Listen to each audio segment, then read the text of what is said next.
Salut à tous, bienvenue sur la chaîne Techno 01net, toute l'actualité high-tech tous les jours, vous le savez, chez nous. Tiens, c'est l'une des curiosités du moment, un ordinateur 100% Google. Et oui, c'est le fameux Chromebook, et il n'en existe que très peu d'exemplaires en France. Mais l'un d'eux est passé entre les mains d'Adrien Branco du 01 Lab.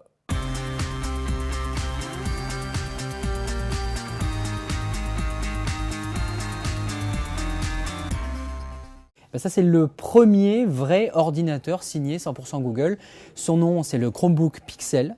Les Chromebooks, vous en avez déjà peut-être entendu parler. C'est une ligne d'ordinateur où le navigateur Chrome fait office de système d'exploitation.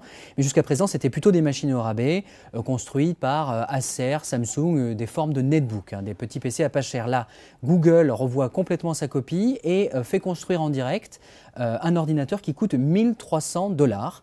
C'est finalement un espèce de super MacBook Air qui ne fonctionne pas sous Windows, pas sous macOS, pas sous Linux, mais sous le navigateur Chrome. Le Chromebook Pixel n'est pas pour tous les utilisateurs. D'abord parce qu'il n'y a pas de système qu'on connaît dedans.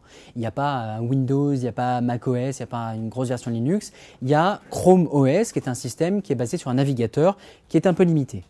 Du coup, c'est vraiment un ordinateur qui est fait pour les fanats du web, pour les fanats des services de Google, pour tous les gens qui finalement ne font que surfer sur Facebook, aller sur Gmail et dont l'utilisation des applications suffit. Pour profiter au maximum des services web, bien sûr, Chrome est intégré. On va pouvoir installer des applications, mais surtout, il y a un écran qui a une définition phénoménale, au-delà de ce que fait Apple avec ses Retina, au format 3,5, c'est-à-dire qu'on va avoir une plus grande distance verticale qui va éviter de scroller en permanence les pages Internet. C'est vraiment un ordinateur dédié au service web de Google. Un des premiers points forts du Chromebook, c'est sa construction, c'est-à-dire la qualité de fabrication est vraiment exceptionnelle. Les seules fois où on a vu ça, c'est chez Apple et on se demande ici dans la rédaction si Google n'a pas dépassé Apple en termes de qualité de fabrication, de finition et surtout dans la simplicité de l'appareil. L'autre point fort, bien sûr, c'est l'écran. Sa résolution de 2560 par 1700, c'est du jamais vu, c'est inédit. Pour ceux qui connaissent, c'est 239 points par pouce, c'est phénoménal. La qualité du clavier est excellente, le touchpad est très bon. Si la machine est magnifique, le Chromebook Pixel n'est pas parfait, il y a selon nous 4 défauts. Le premier, c'est l'autonomie, elle oscillerait aux alentours de 4 heures. C'est pas mauvais, mais il y a beaucoup mieux. Le deuxième, plus important pour nous, c'est la faiblesse du stockage interne, seulement 32 Go. Si bien sûr Google offre pendant 2 ou 3 ans 1 Tera en ligne, une fois qu'on n'est pas relié au net, eh bien, on est un peu embêté parce qu'on n'a plus accès à sa musique. Donc en déplacement, si on n'a pas le net, chez des amis, on est obligé quelque part de se trimballer avec sa clé USB ou avec son disque dur pour pouvoir échanger des fichiers ou tout simplement voir des films quand on n'est pas connecté.